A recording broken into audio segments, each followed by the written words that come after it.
Antes de comenzar, vamos a orar, ¿les parece? ¿Sí? Gracias, papá, por este día, por estar acá reunidos como familia, como tu cuerpo, como tu amada, papá. Muchas gracias por todo lo que ahora vamos a recibir. Te pedimos espíritu de sabiduría y de revelación. Echamos fuera todo cansancio, toda distracción de nuestras vidas y nosotros nos enfocamos en lo que tú quieres hablar, Señor. Muchas gracias en el nombre de Jesús. Amén. Bueno, el tema que hoy día voy a compartir está de la mano con todo lo que venimos compartiendo. No sé, ¿quién se acuerda el domingo antepasado cuando prediqué sobre el amor? ¿Sí? Bueno, el Señor nos ha estado llevando a entender que la oración, primero nos ha estado llevando a orar, ¿no es cierto? A estar en intimidad, a elegir la mejor parte, a estar en su presencia. Pero también hemos entendido que al estar en su presencia, al estar con Él en oración, en comunión, comenzamos a parecernos más a Él. Y eso es algo increíble. Cuando uno está cerca de Jesús, comienza a parecerse a Él. Y cuando uno se comienza a parecer a Jesús, comienza a amar lo que Jesús ama. Entonces hemos estado hablando de eso. Hablamos que Jesús ama a los perdidos y ama a la iglesia. Entonces nosotros también tenemos que despertar a ese amor por los perdidos, ese amor por la iglesia.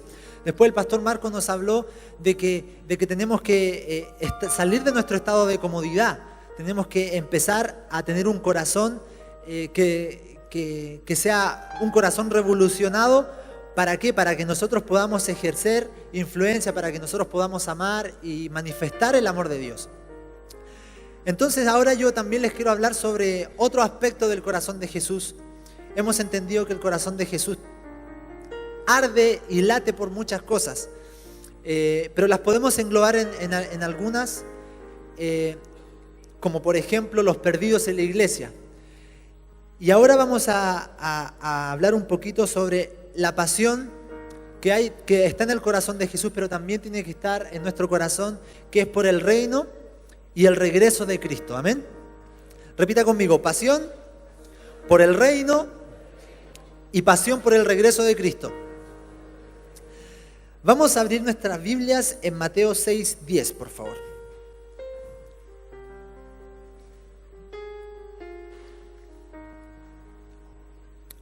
Mateo 6:10. Jonah, ¿me puede dar un poquito de monitor? La P. Gracias. Mateo 6:10 dice esto: venga tu reino, hágase tu voluntad como en el cielo, así también en la tierra.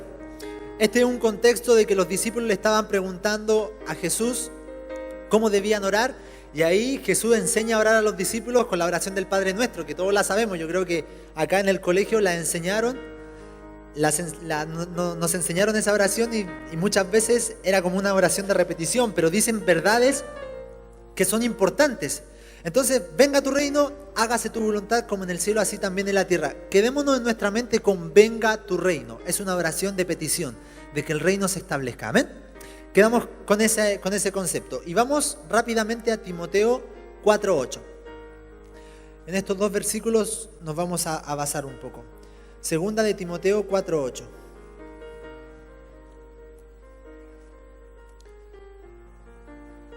Segunda de Timoteo 4:8 dice así: por lo demás, me está guardada la corona de justicia, la cual me dará el Señor, juez justo, en aquel día. Y no solo a mí, dice Pablo, sino también a todos los que aman ¿su qué? Su venida. El primer versículo que leímos, quédense con el concepto de venga tu reino, y con la última frase que dice a todos los que aman su venida. Para meternos ya en la introducción de esto, debemos entender que, como decía recién, nosotros fuimos creados a imagen y semejanza de Jesús. Y Jesús es un Dios a imagen y semejanza de Dios. Y Dios es un Dios apasionado. Dios es un Dios que hace todo con pasión.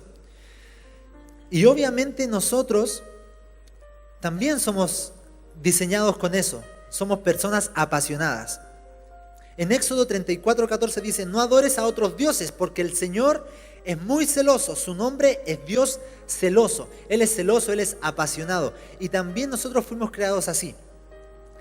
Entonces, tenemos que entender de que las pasiones en nuestro corazón, en nuestra vida, son por nuestra naturaleza, porque fuimos creados a imagen y semejanza de Dios.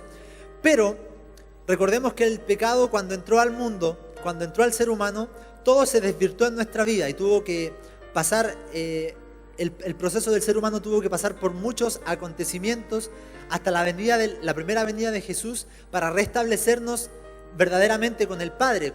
Todo eso que se había perdido por el pecado, Jesús lo restableció. Entonces, debemos entender que Satanás no tiene la capacidad de crear, pero sí de imitar. Es el mejor imitador del mundo. Satanás no tiene la capacidad de crear. El único creador es el Señor, pero sí de imitar. Entonces, él empezó a imitar pasiones y empezó a influenciar el corazón humano que estaba perdido por los pecados y empezó a desvirtuar estas pasiones. ¿Me hago entender? Entonces, por eso las pasiones muchas veces como seres humanos las entendemos como cosas negativas, pasiones pecaminosas, pasiones de idolatría, etc. Toda guerra, toda división, todo pleito, fuera o dentro de la iglesia, es por un problema de las pasiones del corazón del hombre. En Mateo 15:19, los malos, dice, da énfasis a estas pasiones. Los malos pensamientos, homicidios, adulterios, nacen del corazón del hombre. Santiago nos habla que todos los conflictos de la humanidad tienen que ver con los deseos del corazón humano, egoístas, egocéntricos, desvirtuados, corrompidos. Entonces tenemos que entender que el ser humano tiene pasiones, pero esas pasiones se desvirtuaron. Entonces muchas veces en nuestra vida hay anhelos, hay pasiones y nosotros dedicamos nuestro tiempo a esas pasiones que son desvirtuadas, que no son correctas. Pero hay pasiones que son conforme al orden de Dios y que provienen de su corazón. En Cantares 7:10 dice, yo soy de mi amado y Él me busca con pasión. En la Nueva Versión Internacional dice esto, yo soy de mi amado y Él me busca con pasión. Entonces, entender que hay pasiones originales, hay pasiones verdaderas que están en el corazón de Dios, y entender que nosotros al acercarnos a Jesús podemos entender esas pasiones y podemos cambiar nuestras pasiones pecaminosas, malos pensamientos, etcétera, nuestras pasiones incorrectas a pasiones correctas del corazón de Dios. Tiene que ser algo que nos motive, ¿no? Que nos motive a seguirlo, a buscar de Jesús. No sé, ¿quién alguna vez le ha dado rabia como es uno? Así como, pucha, me da rabia como soy yo. ¿Le ha pasado? ¿O soy el único? ¿Sí? ¿Le ha pasado, no? Es como que, no sé, ya Señor, hoy día voy a actuar bien, voy a amar a todos. Y viene y estoy manejando, se mete uno, este desgraciado como no sabe manejar. Ya ella se nos fue todo a las pailas, como diría el chileno. Se nos fue todo a las pailas.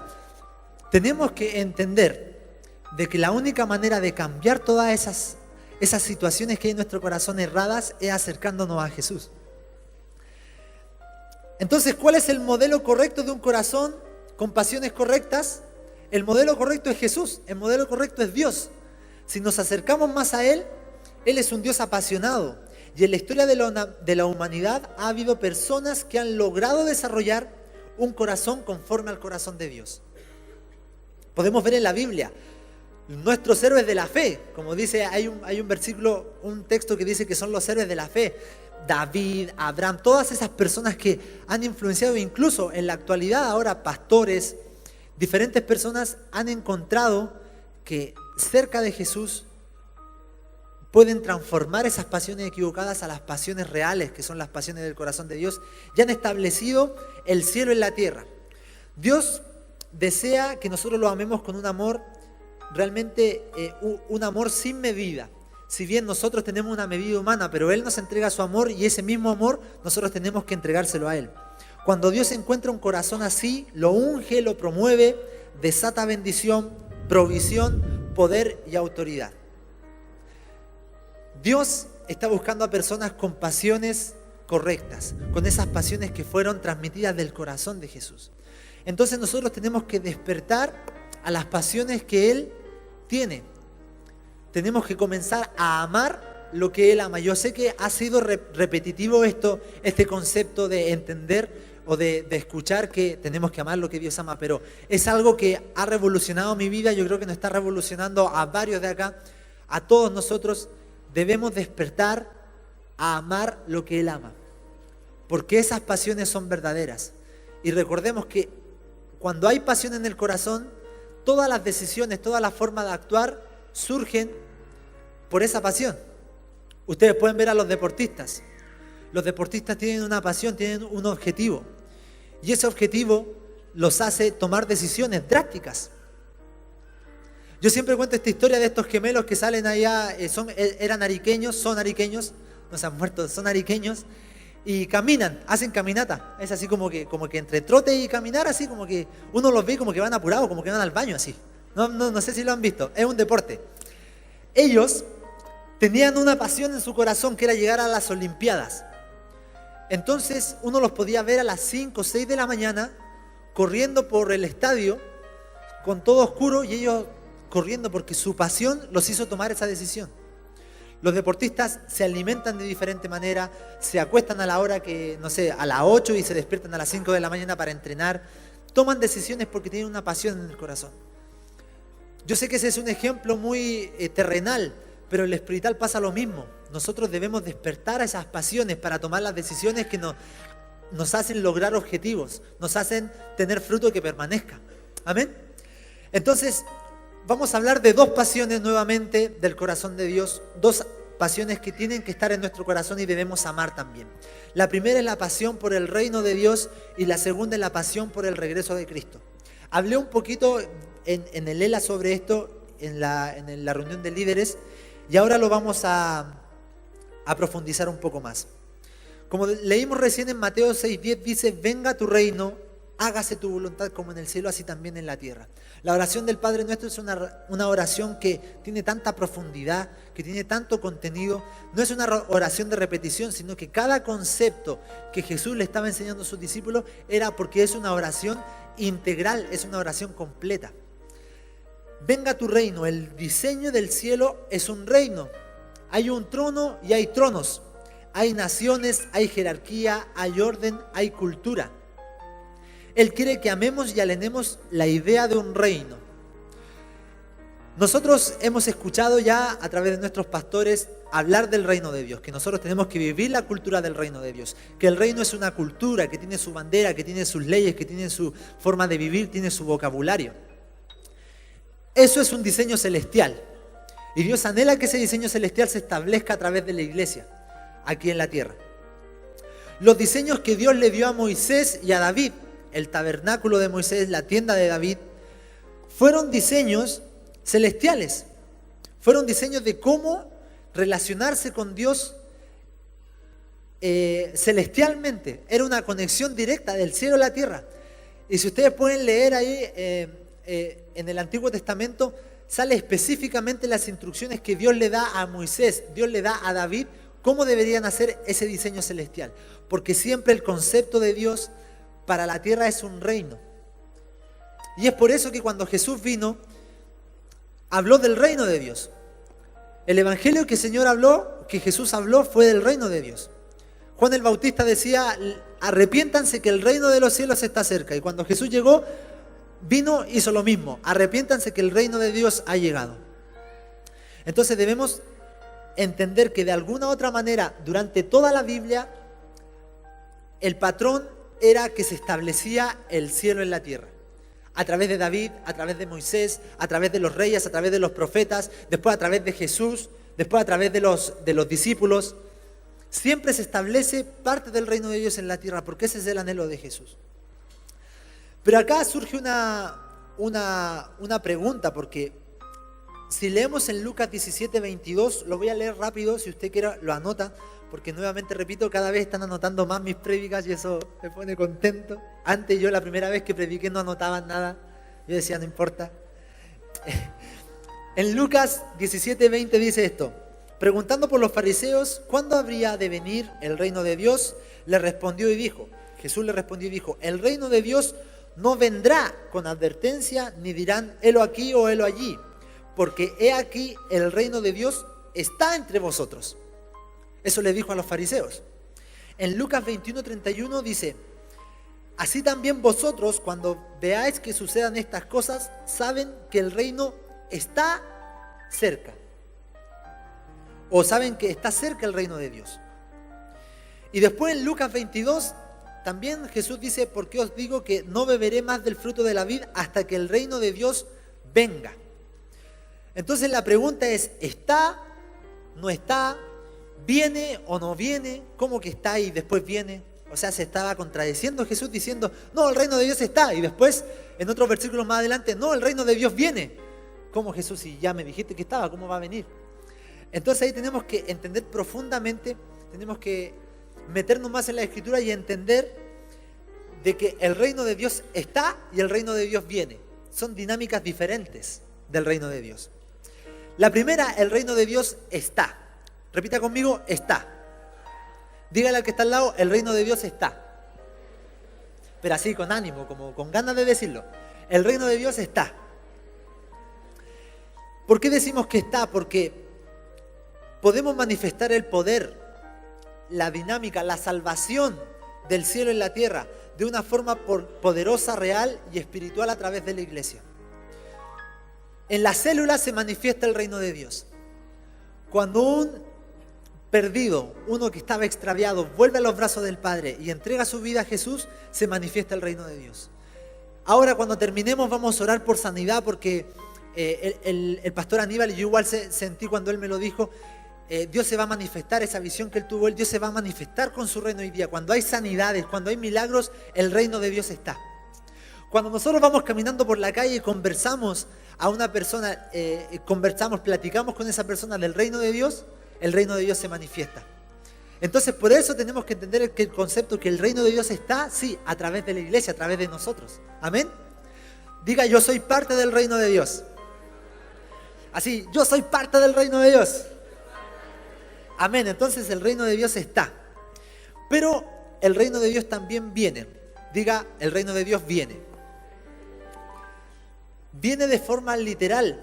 Si usted ha leído Apocalipsis, que es el libro de los últimos tiempos, nosotros tenemos un concepto súper errado de lo que es Apocalipsis, porque entendemos de inmediato cuando nos dicen, ya, el último libro de la Biblia, al tiro nos imaginamos las películas del fin del mundo. No sé si a usted le ha parecido eso, pero no, yo no quiero leer el último libro porque ahí vienen todas las catástrofes, van a haber terremotos, van a haber meteoritos, todo. Los zombies también llegan, todo. Entonces, tenemos un concepto súper errado. Apocalipsis es un libro que habla, si bien habla sobre los últimos tiempos, pero habla sobre la segunda venida de Jesús. Eso es lo fundamental, sobre el establecimiento del reino de Dios eterno aquí en la tierra. Entonces, por eso dice que el reino de Dios viene de forma literal y absoluta y visible. El Rey de Reyes volverá sobre la tierra y establecerá un gobierno mundial y permanente. Estos cielos y esta tierra van a ser nuevas.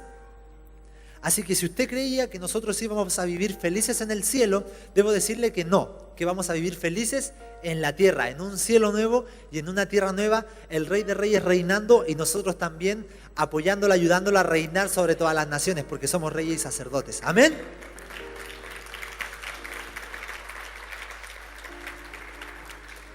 Entonces debemos entender que por eso Jesús no se contradecía, por eso decía que el reino de Dios está, el reino de Dios viene. Y hay dos características del reino de Dios que debemos entender, que la primera característica es que es un reino eterno. El reino de Dios es pasado, es presente y es futuro. El reino de Dios es eterno. Lo eterno, ¿qué es lo que es? Lo que no tiene ni principio ni final. Eso es eterno. Estaba en el Edén, por momentos estaba en el Antiguo Testamento, se expandía y se contraía. En Jesús, acá en la tierra, cuando llegó Jesús por primera vez, ahí se estableció como el clímax del reino de Dios. Ahí pudimos ver la manifestación tal vez más poderosa del reino de Dios establecida en la tierra. En la iglesia primera se manifestaba el reino con poder. en la historia de la iglesia han habido muchos focos de crecimiento y manifestación del reino de Dios, muchos avivamientos han aparecido en diferentes partes durante la historia, en diferentes partes del mundo. En la iglesia de los últimos tiempos va a avanzar con muchísimo poder y se establecerá absolutamente y sobre la tierra el regreso de Cristo. Entonces podemos ver que desde el Edén hasta los últimos tiempos el reino se va a establecer. Hay dinámicas del reino, de repente aparecía, de repente se contraía, de repente había manifestaciones, de repente había silencio, pero siempre el reino de Dios se estuvo manifestando a través de hombres, de mujeres, de iglesias, y en los últimos tiempos también se va a manifestar y ahí va a ser por la eternidad. Y el reino de Dios, uno es dinámico y uno es eterno y lo otro es dinámico. El reino de Dios no es estático. Cuando Jesús enseñó sobre el reino, por ejemplo, en las parábolas, encontramos que lo compara ¿con qué? Con la semilla, el reino de Dios como la semilla, como la levadura, como el trigo, como las viñas, como los árboles, etc. Nos habla de la capacidad de expandirse y contraerse según la forma de quien lo cultive. ¿Me hago entender? Nuevamente repito, nos habla de la capacidad, con todos estos ejemplos de la semilla, de la levadura, del trigo, nos habla de la capacidad de que el reino se expande o se contrae según la forma de quien lo cultive. Por eso en las manifestaciones del reino de Dios, los avivamientos, podemos ver un avivamiento increíble en Inglaterra. Fue por personas que entendieron que el reino de Dios se tenía que establecer y amaron el reino de Dios y lo establecieron en la tierra. Cuando usted está en su célula, usted está entendiendo qué es lo que es el reino y ama el reino de Dios, por eso el reino se establece. Debemos entender, el reino de Dios es eterno, siempre está y es dinámico. Según las personas que están en la tierra, según el hambre de las personas que están en la tierra, según la búsqueda de las personas que están en la tierra y según los tiempos de Dios, se manifiesta el reino de Dios de una manera masiva, de una manera más pequeña, pero siempre ha estado ahí. Por eso decimos que es una forma de vida, es una cultura. Amados, yo quiero decirles que una de las cosas que yo he aprendido y que la he puesto en práctica, y de verdad que siempre con mi esposa lo hemos tratado, es que en la cultura del reino de Dios está la cultura de honra. ¿Qué es lo que es la cultura de honra? Donde mi boca es para bendición y no para maldición. En mi boca no tiene que haber ni chisme, ni malas palabras, ni críticas. Al contrario, en mi boca tiene que haber bendición, tiene que haber honra, tiene que haber exhortación en amor. Entonces debemos entender que al vivir la cultura del reino también empezamos a adoptar características. Y una de esas características que yo quiero recalcar en esta mañana, porque yo sé que cuando una iglesia es sana, en su relacionamiento puede crecer. Una célula sana es cuando una célula se relaciona bien, una iglesia también es lo mismo. Entonces debemos entender de que una de las cosas que afecta a la iglesia es la poca honra que hay entre los hermanos. Yo sé que acá no pasa, yo sé que acá nosotros estamos avanzando en eso. Pero si es que en tu mente está esto de la crítica, que prestas tu oído para alguna crítica, para algún chisme, para algo de hablar mal por otra persona, y con esto que uno como que lo camufla diciendo, no, es que hermano es para que oremos. No sé si a usted le ha pasado, oye, ¿supiste esa de la hermana? No, si se mandó la media embarrada, pero te lo digo para que oremos. Eso no es tan para que oremos, sino que es más porque el diablo sabe cómo atacar a las relaciones. Sabe que en el poder del acuerdo hay mucho, entonces va a atacar las relaciones.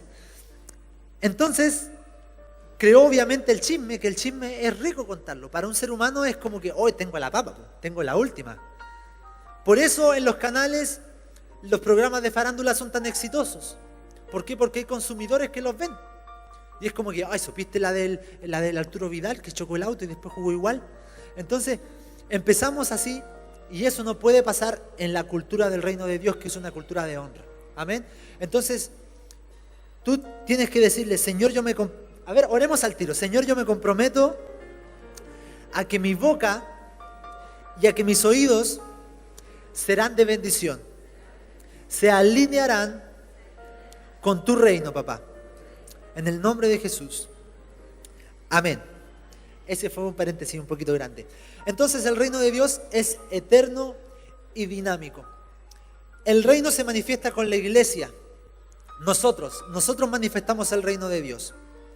En Mateo 16, 18 al 19 dice esto: y yo también te digo que tú eres Pedro, le está hablando Jesús a Pedro, y sobre esta roca, esta revelación que recién tuviste, edificaré mi iglesia, y las puertas del Hades no prevalecerán contra ella.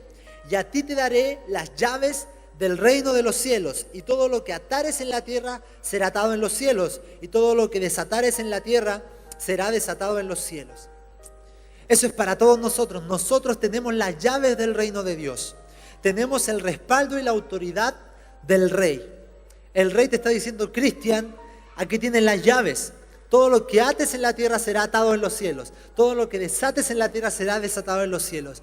Iglesia, tú manifiestas el reino de Dios aquí en la tierra. No podemos estar de brazos cruzados. Tenemos que estar. Por eso el discipulado, por eso las células, los grupos en casa, porque se está manifestando el reino de Dios. Y tenemos que anhelar que esa manifestación sea aún más grande, con milagros, sea con profecías, sea con personas que encuentren el amor de Jesús. Sea una transformación, porque de nosotros depende la transformación de nuestra ciudad. El reino de Dios se establece a través de nosotros, a través de la iglesia. En Lucas 10, 8 dice: en cualquier ciudad donde entres y os reciban, comed de lo que pongan delante de ustedes y sana a los enfermos que en ella hay. Y díganles: se ha acercado a vosotros el reino de Dios. Eso le está diciendo Jesús a sus discípulos, nos está diciendo a nosotros. En cualquier lugar que ustedes vayan, reciban su comida, sean agradecidos, pero establezcan el reino de Dios. Sanen a las personas, profeticen, manifiesten el reino de Dios. Amén. Eres un hijo de Dios. Juntos somos iglesia, somos la novia de Cristo y tenemos las llaves del reino de Dios. Tenemos una misión. Jesús, cuando habló con sus discípulos, la gran comisión que sale ahí en las Escrituras en Mateo, dice: por tanto, y vayan y hagan discípulos a todas las naciones, bautizándolos en el nombre del Padre, del Hijo y del Espíritu Santo, y mándele a que guarden, a que obedezcan todas las cosas que yo les he enseñado. Tenemos una misión. Tenemos que amar el reino de Jesús, amar el reino de Dios, amar su manifestación, que es a través de nosotros. Porque cuando amamos el reino de Dios, lo vamos a poder manifestar de una manera libre, de una manera creativa, de una manera como un niño. Por eso dice la Escritura que tenemos que tener un corazón de niño que se sorprende, que está expectante. A un niño tú le dices, a un hijo tú le dices: hijo, mañana vamos a ir a la luna. Posiblemente el hijo va a estar disfrazado de astronauta mañana, porque está así esperando, porque cree lo que dice su padre. Ustedes tienen que ser como niños, tenemos que ser como niños. Escuchar la voz del Padre y decir: claro, si tú estás diciendo que vas a manifestar el reino de Dios a través de mí, yo me voy a disfrazar de astronauta porque viene algo poderoso para mañana. Amén. Amemos el reino de Dios. La segunda cosa que voy a hablar, que nosotros debemos amar, que debe estar en nuestro corazón, es la pasión por el regreso de Cristo. Repita conmigo: pasión por el regreso de Cristo. Vamos a leer el primer versículo que leímos, segunda de Timoteo 4:8, dice esto: por lo demás, repito, segunda de Timoteo 4:8. Perdón. Por lo demás, me está guardada la corona de justicia, la cual me dará el Señor, juez justo, en aquel día. Y no solo a mí, sino que también a todos los que aman su venida. Los que aman su venida, no solamente los que saben que Jesús viene. ¿Quién sabe que Jesús viene? Todos lo sabemos, Jesús viene. Pero debemos amar su venida. Una de las promesas que tenemos en la palabra es que hay una corona de justicia preparada para aquellos que aman su venida. Hay bendiciones, hay promesas del Señor que uno tiene que agarrarla, pero tiene sus condiciones. La condición de esta corona de justicia es que nosotros debemos amar la venida de Jesús. Amar su venida provoca en nuestra vida un orden en los valores de nuestro corazón y nos mantiene con un sentido de conciencia de la cercanía de Dios que enciende nuestros corazones. Repito esto, que es algo poderoso. Amar su venida provoca en nuestra vida un orden en los valores de nuestro corazón y nos mantiene con un sentido de conciencia de la cercanía de Dios que enciende nuestros corazones.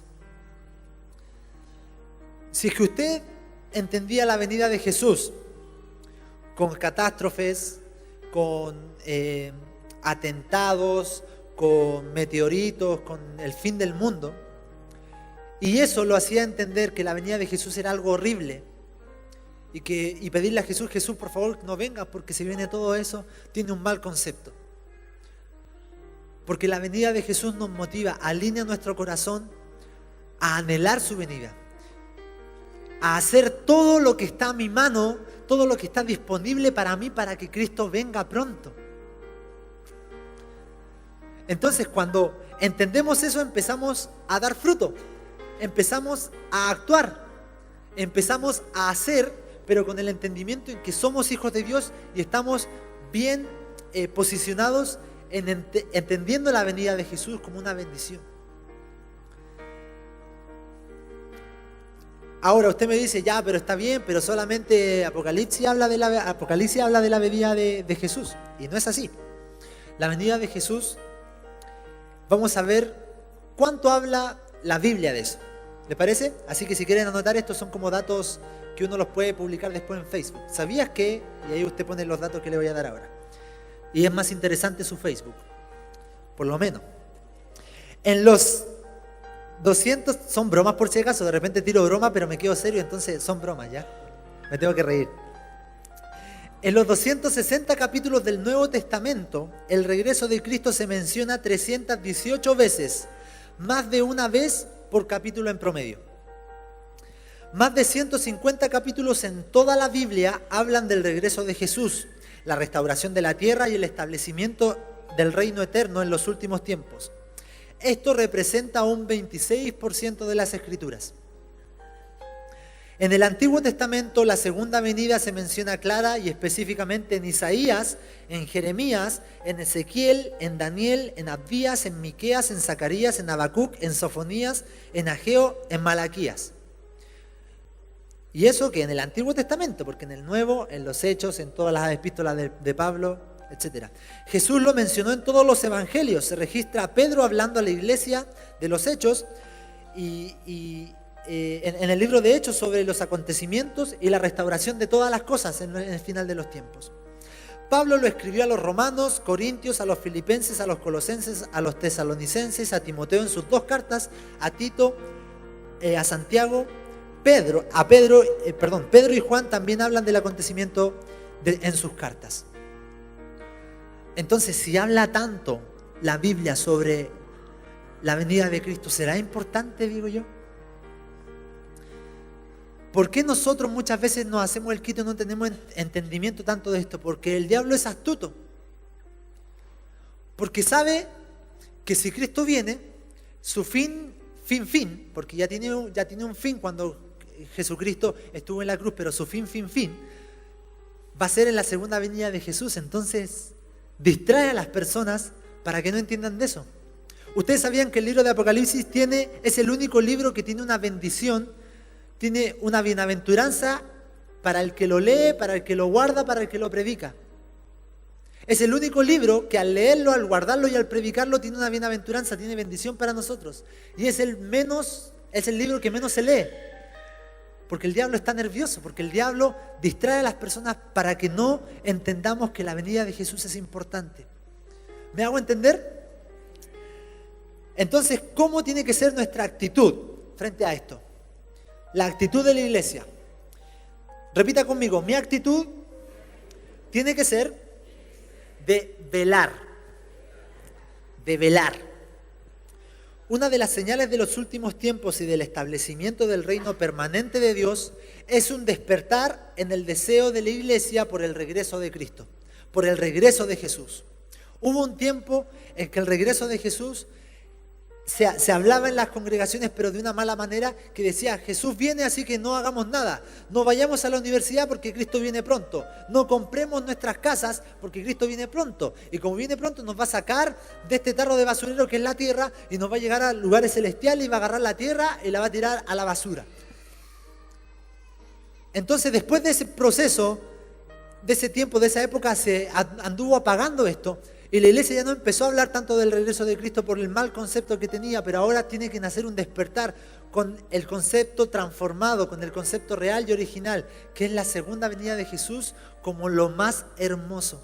Porque Jesús se va a encontrar con su novia limpia y sin mancha y se va a establecer el reino de Dios eterno. ¡Wow! Es así como... me emociona. La exhortación principal de Jesús hacia nosotros para que estemos preparados para los últimos tiempos es que debemos velar y desarrollar una conexión de corazón con el Espíritu Santo. Se nos exhorta 10 veces a velar y a orar en referencia a la preparación de los últimos tiempos. En Mateo 24:42, en el 25:13, en Marcos 13:9, en el 33, en el 34, en Lucas 21, en Primera de Tesalonicenses 5, en Apocalipsis 16. Todos esos versículos se nos exhorta a velar. La definición más básica de velar es permanecer despierto durante el tiempo que se destina a dormir. Es una actitud activa de pasión e intimidad con Dios. Repito, la definición de velar es permanecer despierto durante el tiempo que se destina a dormir. En Mateo 24 dice, por tanto velad, 24:42 dice, por tanto velad, porque no sabéis en qué día vuestro Señor viene. En Mateo 25:13 dice, velad, porque no sabéis ni el día ni la hora en que el Hijo del Hombre venga. Solo cuando el corazón está deslumbrado por lo eterno, se duerme a lo temporal. Solo cuando el corazón está deslumbrado por lo eterno se duerme a lo temporal. Nosotros tenemos que estar despiertos para las cosas que realmente también Jesús está despierto. Yo aprendí de que muchas veces las cosas que despiertan al ser humano, Jesús está durmiendo. Lo podemos ver con ese episodio donde los discípulos estaban en la barca y estaba la tormenta y ellos estaban desesperados y le dicen, Jesús, sálvanos, porque la tormenta está muy fuerte, nos vamos a ahogar. Y estaban en el barco ahí, para allá y para acá, para allá y para acá. ¿Y qué estaba haciendo Jesús? Durmiendo. Jesús duerme para lo que realmente y negativamente despierta al ser humano. Pero para lo que realmente era importante, Jesús les dijo a sus discípulos en la última noche cuando Jesús iba a ser entregado, oren, estén despiertos, velen por todo lo que va a pasar. Fue a orar Jesús, volvió y ¿qué pasó? Estaban durmiendo los discípulos. Y les dijo de nuevo, ya pues despiértense chiquillos, ¿qué pasa? ¿Cómo es? Yo me imagino a Jesús así hablándole a los discípulos. Yo creo que los que escribían así eran como más poéticos, pero yo creo que Jesús tenía eso, ya pues chiquillos, ¿qué pasa? ¿Están durmiendo? Ya pues despiértense, pórtense bien. Y fue a adorar de nuevo y de nuevo estaban durmiendo. Porque muchas veces el ser humano no tiene este corazón deslumbrado por lo eterno. Entonces, en el momento en que nosotros entendamos las pasiones, amemos lo que el Señor ama, entendamos las pasiones del corazón de Dios, vamos a empezar a estar despiertos por lo que realmente está despierto. Por lo que realmente está despierto Jesús. Vamos a empezar a amar a las personas como nunca antes la hemos amado. Vamos a empezar a amar a la iglesia como nunca antes la hemos amado. Vamos a ver que los trabajos misioneros, que las cosas que Dios le ha estado revelando a personas son interesantes, son importantes. Amén. Dile al que está al lado, no te duermas, dile, no te duermas. Así choquelo fuerte, que le duela, acá en la costilla, para que no se duerma más. Entonces la iglesia debe estar preparada. Tenemos que estar preparados. Diga conmigo, tengo que estar preparado. Tengo que estar velando. En Apocalipsis 19:7 dice, gocémonos y alegrémonos y démosle gloria porque han llegado las bodas del Cordero y su esposa se ha preparado para esto. Y a ella se le ha concedido que se vista de lino fino.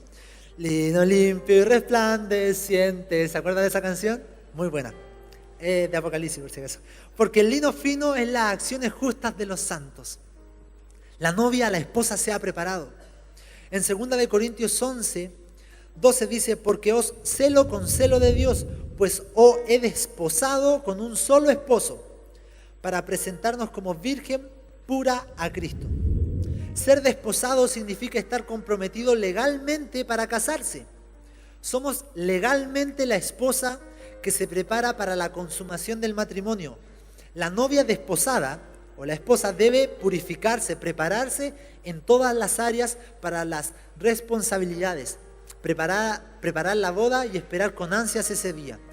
En la antigüedad las novias se preparaban un tiempo para su boda, se preparaban un tiempo grande. Yo creo que ahora igual, se preparan. Podemos ver que, ¿recuerdan el suceso que que pasó con María y José? El Espíritu Santo llegó y le dijo, María, tú vas a tener en tu vientre al Jesús, al Emanuel, al Dios con nosotros. Y bueno, al otro día José dice, ¿qué pasa? O sea, ella está embarazada y todavía no nos hemos casado, pero no habían pasado las bodas, pero ella ya estaba desposada, ya era una esposa legalmente para la cultura judía, ya era una esposa de José, y José era esposo de María. Por eso José dice que en secreto, voy a parafrasear, pero dice que en secreto, él lo que iba a decidir era en secreto separarse de María, para no exponerla, porque obviamente toda la gente decía, no creían tanto eso de que iba a tener en su vientre a Jesús. Entonces decían, oye, no, pues ¿qué pasó si todavía no hay las bodas? Pero estaban casados. Entonces tenemos que entender de que nosotros falta para las bodas del Cordero, pero ya estamos casados. Por eso dice la novia, la esposa de Jesús en algunas partes. Porque ya estamos legalmente como iglesia casados con nuestro amado.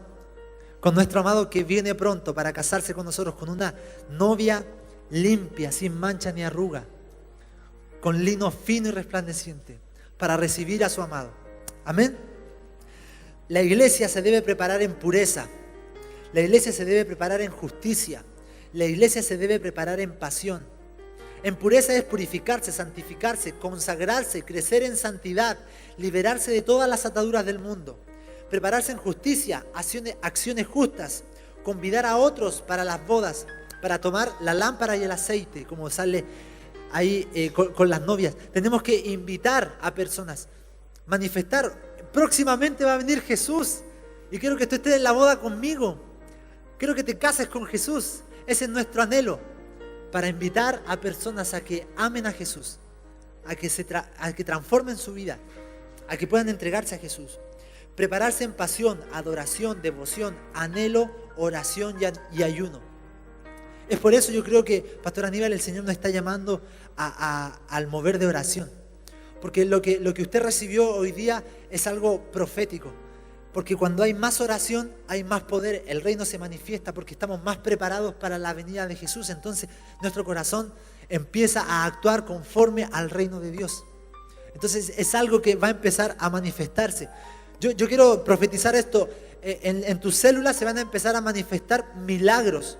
No temas en orar por personas, en orar por sanidades físicas, sanidades emocionales.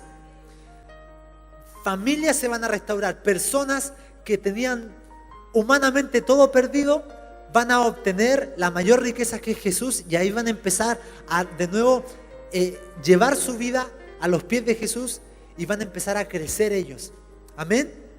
No pierdan la esperanza, no pierdan la fe en Jesús. Él va a hacer que se establezca el reino de Dios en su ciudad, en sus naciones, en su iglesia, en su esposa, en tu casa, en tu familia, con tus hermanos, con tus amigos. Se va a establecer el reino de Dios.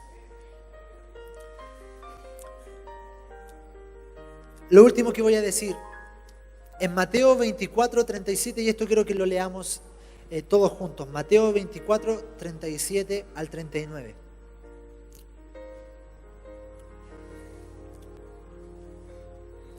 Dice así, Mateo 24, 37. 24:37, no 7, 37. Voy a leerlo acá. No sé qué versión es esta, creo que es la Nueva Traducción Viviente. Más como en los días... no, parece que la Reina Valera. Más como en los días de Noé, así será la venida del Hijo del Hombre. Porque como en los días antes del diluvio estaban comiendo y bebiendo, casándose y dándose en casamiento, hasta el día en que Noé entró en el arca, y no entendieron hasta que vino el diluvio y se los llevó a todos. Así será también la venida del Hijo del Hombre. Nosotros debemos construir un arca para esta generación. Una estructura de pasión, de intimidad, de propósito. Debemos construir y establecer el reino en la tierra para todos los que vienen. Para todo lo que viene.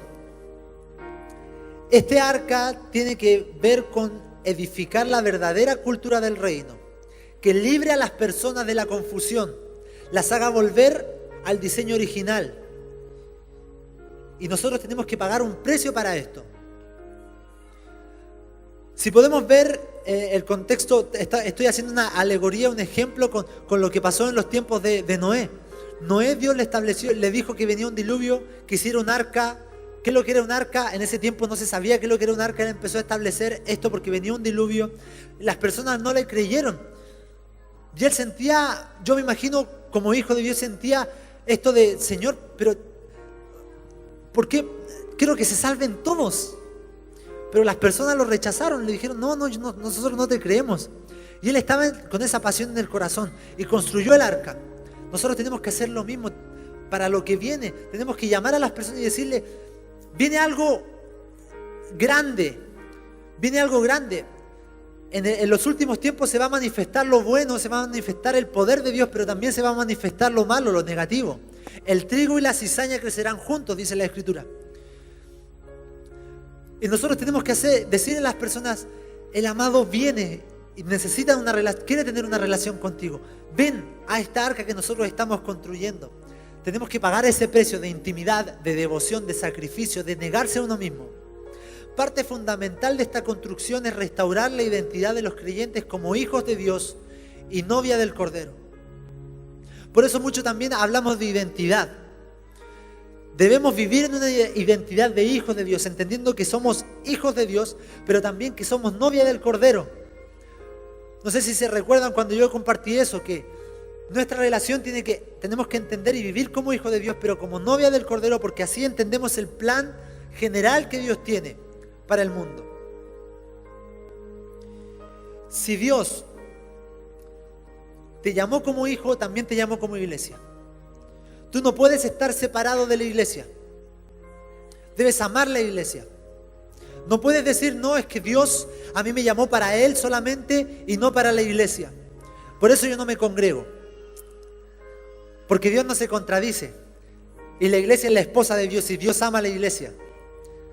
Así que Dios te llamó como hijo, pero también como iglesia. Y eso nos hace entender el plan eterno de Dios. Tenemos que invitar a los otros, convidar a los otros a que entren en nuestra arca, en esta arca, en esto que estamos construyendo, que es en adoración, en pasión, en devoción, en establecer y amar lo que Él ama, amar el reino, amar su regreso.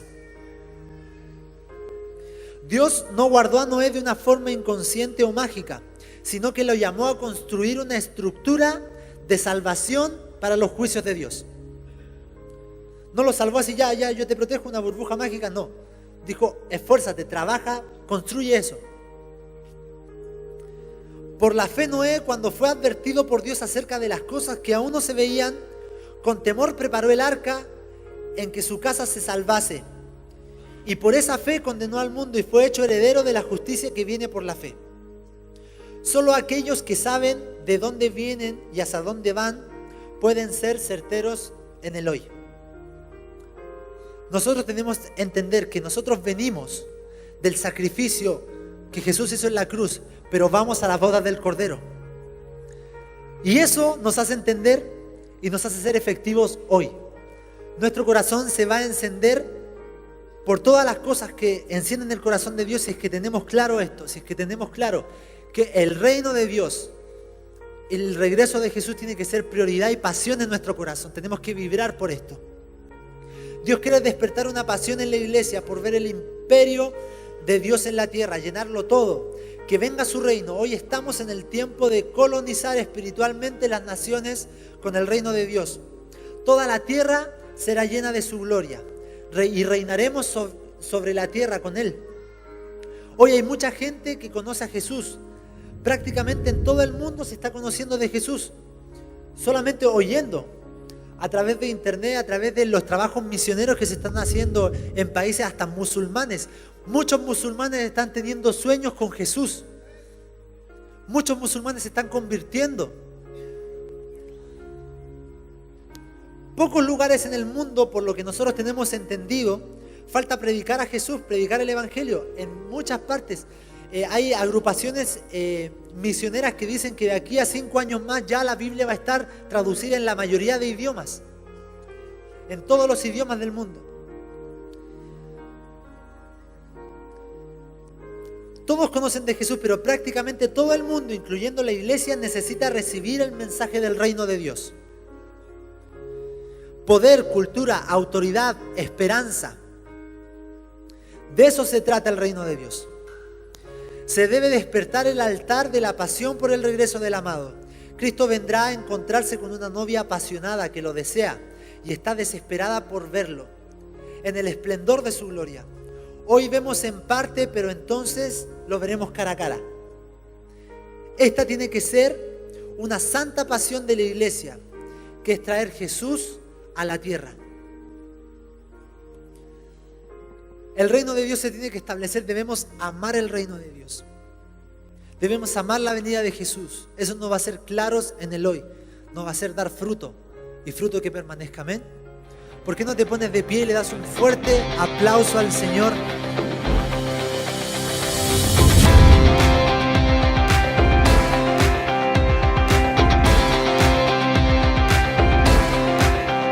Lift your eyes